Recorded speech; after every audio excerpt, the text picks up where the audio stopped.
So Princess Trudeau continues to travel down what he thinks is virtue signalling boulevard, when it is just as likely he is, like a dead man walking, taking the green mile that may well lead all the way to the International Criminal Court in The Hague. Last week, in a typically cringing display that we've all come to expect from this spiteful, prissy and spoiled boy king, Trudeau announced the effective outlawing of the sale and trade of handguns anywhere in Canada. Now, aside from the nauseating spectacle itself, which was like watching a pampered and groomed prefect on his first address to the school, pausing sufficiently to lap up the applause that is quite obviously required to prop up his fragile and brittle ego from his loyal, fully masked underlings, it was obvious that this is the next chapter in the elite's attempts to defang and emasculate the West. The heartbreaking school shooting in Uvalde, Texas, in which 19 children and 2 teachers were murdered, is of course the trigger, so to speak.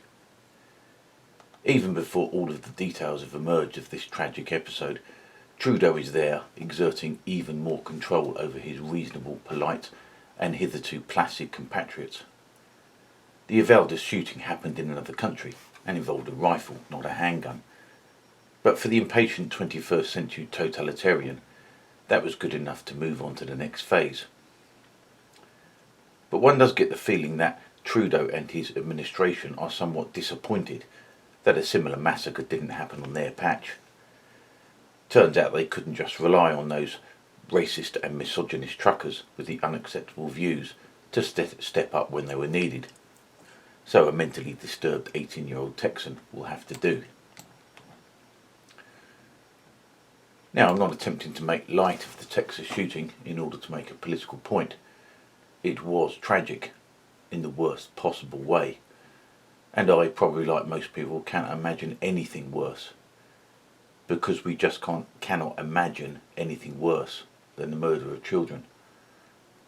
All that love and attention and nurturing, all that blood and treasure and sacrifice expended, the sacrifice that almost every parent makes, that makes their life just a little bit harder in the hope that their children's lives will be just a little bit better.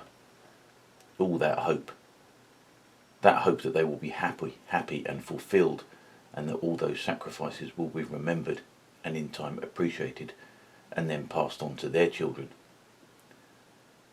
That is the way of things. That is life. That's why we live. It's why most of us live anyway. Most of us ordinary folk that don't have big ideas or some overweening sense of destiny. That's why we live, to raise our children. And that's difficult enough as it is, even in the normal run of things. And mostly, that's why most of us don't have lives filled with glory and greatness. We sacrifice our dreams, and are happy to, since we know that there is greatness and glory in those everyday tasks. The first steps, the first words, the first day at school, the first bike ride, are lovingly curated, since those firsts, by their very nature, never come again. Photographs and video to back up the memories, pencil marks on the kitchen wall to chart the physical progress, pride in the first home run, the first goal, or the first perfectly executed cover drive. And with that pride comes the anticipation of future potential. What will our children do? What will they be? What will they achieve? These are the things that keep us going. They help us to understand why we often live unremarkable and mundane lives, and why it's worth it. And then one day a madman enters your child's school and murders them, along with 18 of their classmates and 2 teachers. Where's that hope then? Where's that potential? Where's the glory and the greatness in that? The first and the easiest and the most natural response to this nonsensical act is to blame the gun. And that is understandable. Blaming the perpetrator has no real utility, since in this case, as in many others, the perpetrator doesn't survive the day. In a way, a justice so swiftly done leaves the victims, in this case I mean the parents of the slain children, bereft of a sense of justice. partly because the parents in question don't give a shit about justice at this point. All they care about is their hearts have been ripped out and that their world has ended. But achieving justice is not an easy thing, and it's probably true to say neither should it be. Justice has to be worked for and slowly and painfully extracted in court from those who do not wish to pay for their crimes. I'm reminded of a case in England that had to do with the callous neglect and final diabolical murder of a child by his parents. The child in question, known as baby Peter, was murdered. His parents were tried, found guilty, and they were given indefinite prison sentences. So justice was done. It didn't bring baby Peter back, but justice was done in a timely and straightforward manner. That is how the system should work. But because it was done, seemingly so easily, to many it didn't seem like justice. It seemed as if there were others who were also guilty, needed to be blamed and weren't being so. There was a feeling that someone was getting away with it. And so the hunt widened, not unreasonably, to focus on those whose professional duty it was to prevent the kinds of harms that were perpetrated on a defenceless toddler. And so the spotlight fell on a woman called Sharon Shoesmith, who was head of the local borough's child services.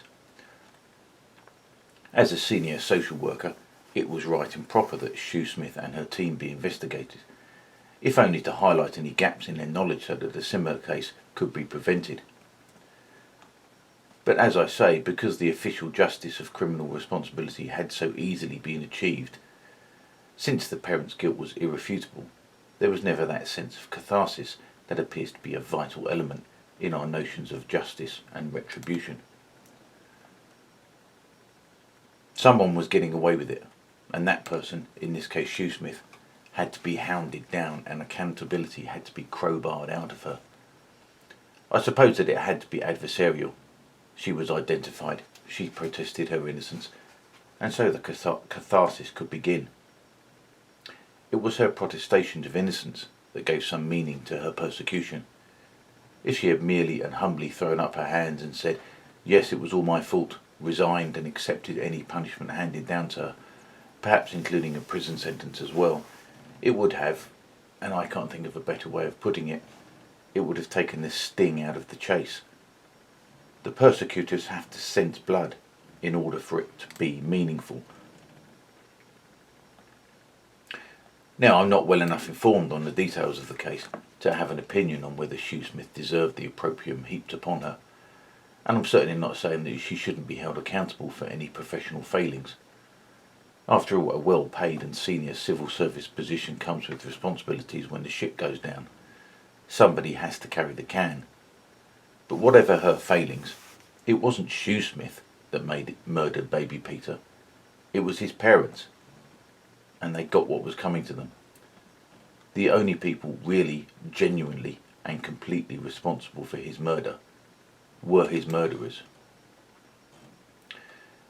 And the only person responsible for murdering 19 children and 2 teachers at the Robb Elementary School in Uvalde, Texas, was the man who murdered them.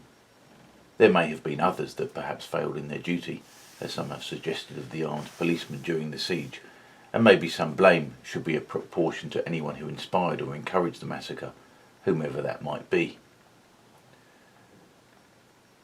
But am I just making excuses for America's lax gun controls and for the entire philosophy that informs, because it chimes with my personal philosophy of liberty at any cost? Am I?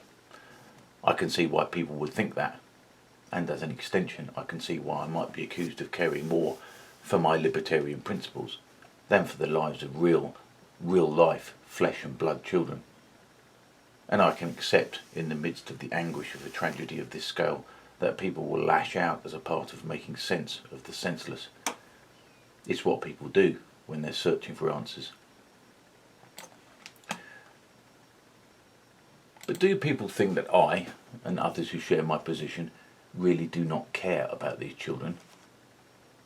Do they think that I do not care about their parents? Do they not think that I, like many others, have not tried to put myself in those parents' shoes? Do they really think that? Do they really think I'm that kind of monster?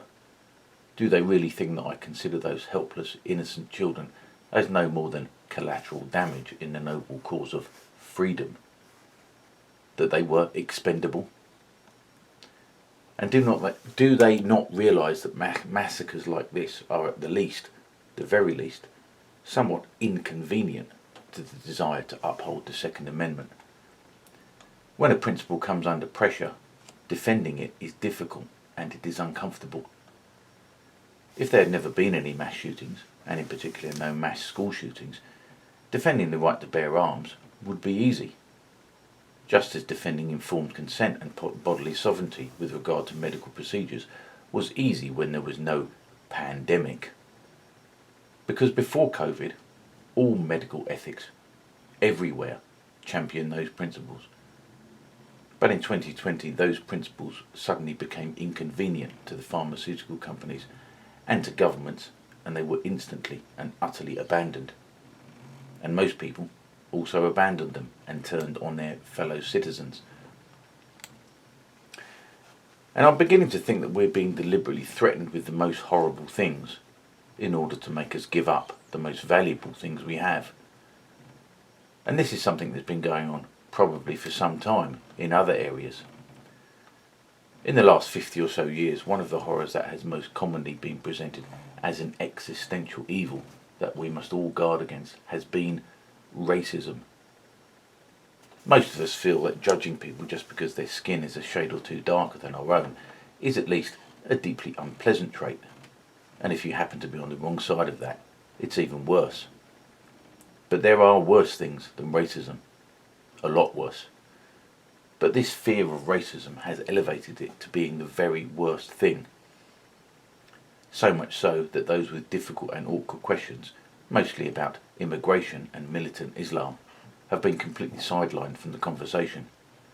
From Enoch Powell, who dealt his own prime ministerial ambitions a mortal blow with his Rivers of Blood speech in 1968, and spent the rest of his political career in effective exile in Northern Ireland, through the National Front, the British National Party, and the state-sanctioned persecution of the activist known as Tommy Robinson.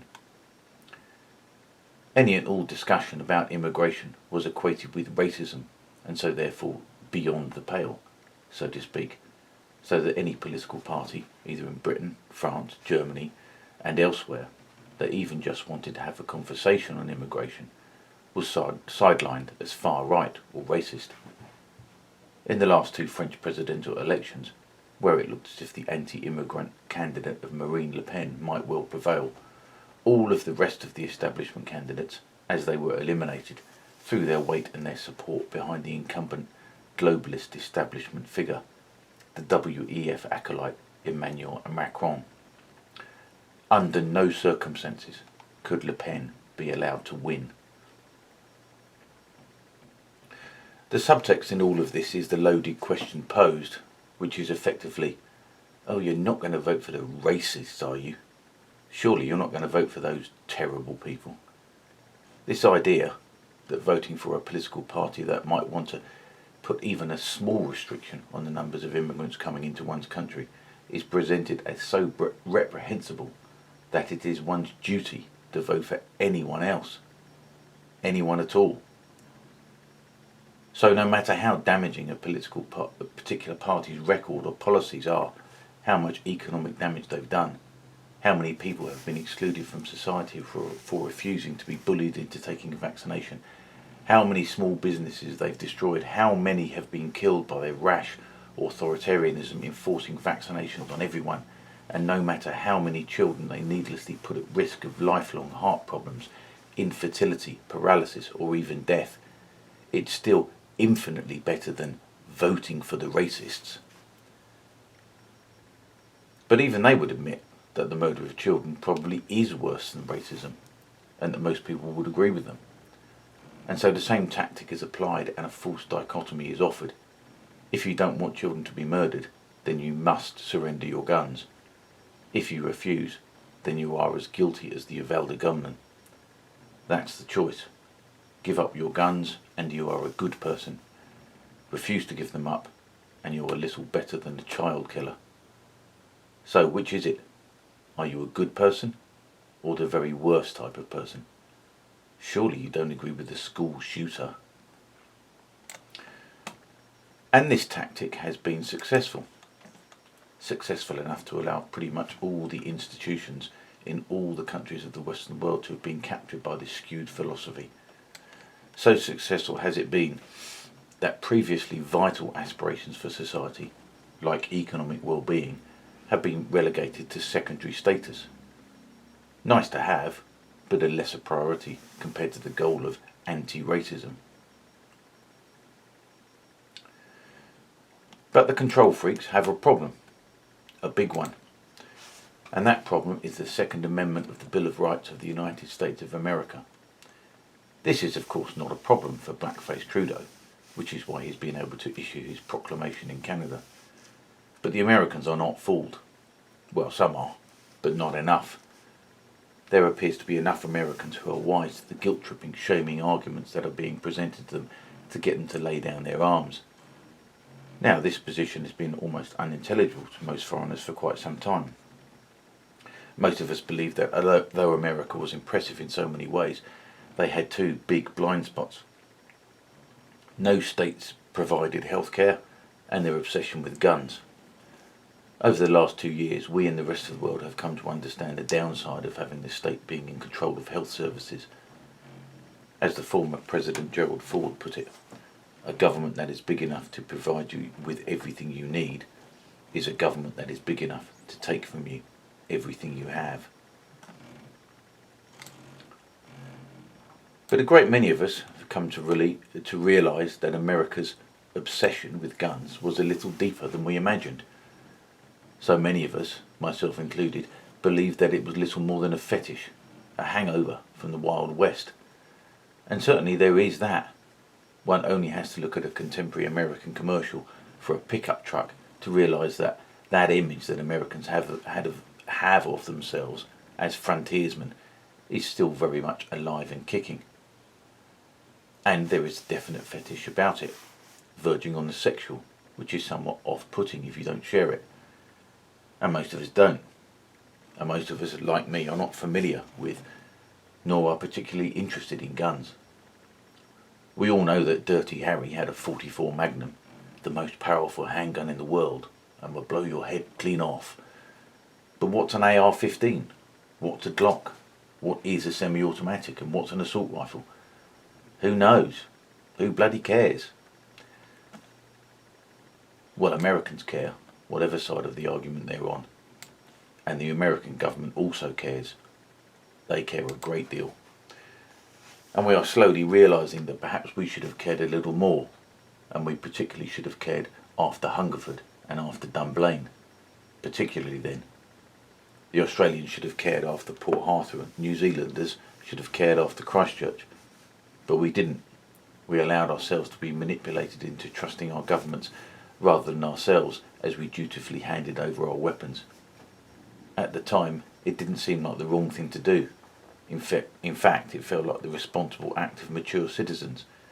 Americans running around pretending to be gunslingers seemed like childish foolishness at best, and at worst, something much, much worse. The spectre of tyrannical government, cited as the justification as to why someone might want to own a gun, seemed like a spectre, a phantom, a paranoid delusion. Something like that would never happen.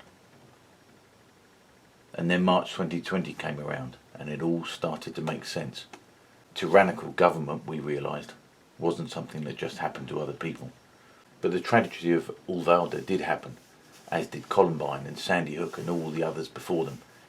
And there is a list a mile long, a list of slain children that only a psychopath could ignore. Hundreds of young, innocent lives snuffed out without a chance, and with them thousands and thousands of other lives torn apart. Mothers, fathers, brothers, sisters, grandparents, aunts, uncles, cousins, friends, classmates, teachers, emergency workers, and others connected to them. The ripples of loss and sadness move ever outwards, and none that are touched by them remain unaffected. The right to bear arms seems an irrelevance compared to such suffering. But it's not an irrelevance, and it's not an irrelevance to be brushed aside, but instead thought about, and thought about deeply. And at a time of such tragedy, gun advocates cannot expect to have their positions unchallenged. Defending one's principles at such a time is the test of them. Can they withstand the onslaught which will surely and correctly come, and remain standing? And the arguments will be compelling, and they will be emotional. They will tug at the intellect as well as the heartstrings, and they will not be without validity. Australia, Britain and New Zealand all had mass shootings, they will say, and something was done, and none of those countries have had one since. And this will be true, and it will be unarguable, in those terms at least. There has been nothing but good, they will say, that has come out of each country's solution. The almost blanket ban on firearms has resulted in no mass shootings since. How on earth can that be a bad thing, they will say? Even if some people have had their guns taken from them against their will, surely that's a minuscule price to pay for not having children murdered, isn't it? This is difficult to argue against. And those who just point to the Second Amendment and think the matter settled are not doing the necessary work that is needed to secure America's freedoms. Even invoking the very word freedom will be sufficient to provoke a fresh onslaught. What kind of freedom, they will ask, did those children have when they were being gunned down? What kind of freedom is it when you can send your children to school in the knowledge that there is nobody to stop them from being murdered? Is that your freedom, they'll demand? And if we don't answer them seriously and with sufficient gravity, we will be making their case for them. Freedom has to be defended with argument before it is ever defended with guns. And one of the ways that these kinds of questions can be answered is by demonstrating that the consequences of banning guns from a society hasn't really been played out just yet. Yes, there have been no mass shootings since in Britain or Australia, and neither has there been in New Zealand, but the ban there was instigated only shortly before COVID, which may be significant in itself. But in all of these countries, there has been a massive surge of authoritarian government since March 2020. That might be a coincidence. It might be. And it might be a really, really big coincidence in the case of New Zealand, with their mass shooting incident happening barely a year before COVID. A year before Australia and New Zealand being promoted as test cases for pandemic lockdown. The Australian population, having already been disarmed, were fully primed for authoritarian government, but the existence of a fully armed New Zealand population right next door might have made unfavourable comparisons to Australia, and might also have inspired and emboldened not only Australians but also Americans and others to really appreciate the value of an armed populace. As it was, brutal enforcement of Bill Gates' lockdown policy, and yes, it was his policy, became the order of the day, particularly in the state of Victoria. This is what happens when the government has all the firepower it desires and the population has none. As with all power, it is only a matter of time before it is abused. In Britain and Australia, it took 24 years. In New Zealand's case, it took only 12 months. 12 short months for one of the freest, and not to mention safest countries in the world to be transformed into an authoritarian state.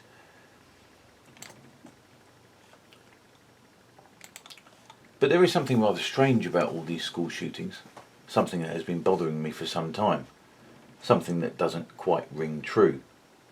Why has there been so many school shootings? I mean, as opposed to other types of mass shootings. I remember when I used to work with Americans, they had an expression, going postal, which I was told referred to the fact that post office workers were disproportionately represented as perpetrators in mass shootings. Now I'm going back 25 years here, but I suppose something has changed.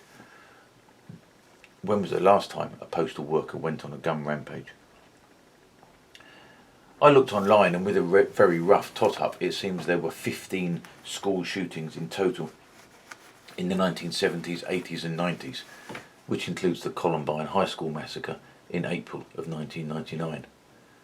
There were 3 in total in the 2000s, 9 in the 2010s, and there have been 2 so far in the 2020s, including the Uvalde one. But the thing that strikes me about school shootings is that for a resentful and mentally disturbed young male, and I'm assuming that they are all male, why would you go after children? I mean, there are plenty of other more deserving targets, even if it's just your boss who's just fired you. There are abortion clinics for those who believe that's murder, particularly if you're a potential father who was left out of the decision. There's the police, since many people have got a beef with them. There are all manner of commercial enterprises and businesses that people can get royally fucked over by, like mortgage companies, insurance companies, banks, repo men, even hospitals if you believe they were responsible for the death of a loved one. There are even corporations like oil companies and arms and vaccine manufacturers that you might despise, not to mention the endless plethora of government agencies that can draw the ire of even the most mild-mannered of citizens. Why go after strangers that have never done you any personal harm, particularly if it's revenge on your mind? And why even go one further and target children, who are mostly incapable of doing anyone any harm? It can't just be cowardice, since children are defenceless, because pretty much anybody who embarks upon such an action must know that they are unlikely to survive the day. In that case, surely you would welcome somebody shooting back. There is, of course, the phenomenon of suicide by cop, but why don't they all do that? Particularly if you are, in the end, too cowardly to turn the gun on yourself. I suppose in the case of the most resentful, going after defenceless children does the most actual and, more importantly, the most psychological damage. Maybe that's the whole point. And maybe I just don't understand what we're dealing with here. Maybe Joe Rogan is right when he says that we've got a mental illness problem disguised as a gun problem.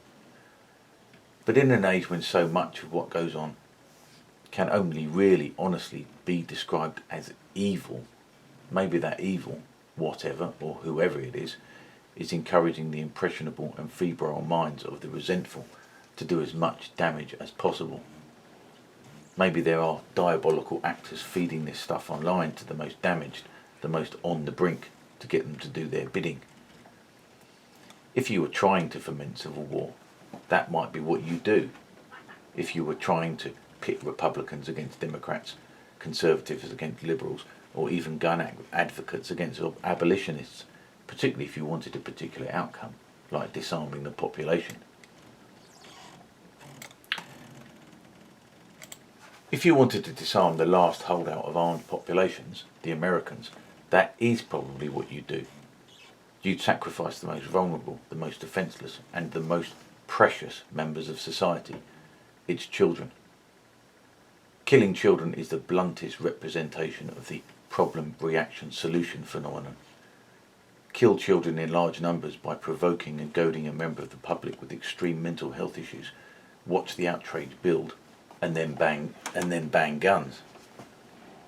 It worked in the UK after Dunblane. It worked in Australia a short time afterwards, probably due to the Dunblane effect. And it worked in New Zealand without children having been specifically targeted. But if you had a population, like the Americans, who were not getting the message, and who inconveniently had the right to possess weapons enshrined within their Bill of Rights, you would have to up the ante. Nothing but the wholesale slaughter of dozens and dozens of defenceless, blameless and utterly innocent children will suffice. That pesky right to bear arms clause will mean that you have to keep doing it. No matter how many children have to die, the Americans have to be separated from their guns. They have to be disarmed. There can be no exceptions. Of course, you may believe that the wish to ban guns in order to prevent children from being murdered. If you believe that's the only reason, I have a bridge to sell you. What I think is more likely is that it is imperative that Americans are disarmed because they are planning to do something to Americans that they know that Americans would shoot them for if they were armed. Something they are also planning to do to the rest of us, but that they dare not yet do, because the Americans are still armed to the teeth. The Americans are the very last nut that they have to crack in order to move forwards. Forwards being a cashless society, a social credit system much like China's, total surveillance in restrictive so-called smart cities, no cars, no foreign holidays, no freedom of movement, no central heating in cold climates, no air conditioning in hot ones, insects and lab-grown meat for protein, endless and repeated mandatory injections of God knows what that are tied to your ability to eat, and all the other conspiracy theories that are increasingly coming true with every passing day. And that is why Americans have to quite literally stick to their guns. The murder of defenceless children is a holocaust. It is almost the worst thing that could ever happen. But it isn't. So what's worse? I don't know what's worse. But whatever that thing is, if we're unarmed and defenceless, we will be powerless to stop it. And if Americans give up their guns, we will be sure to find out.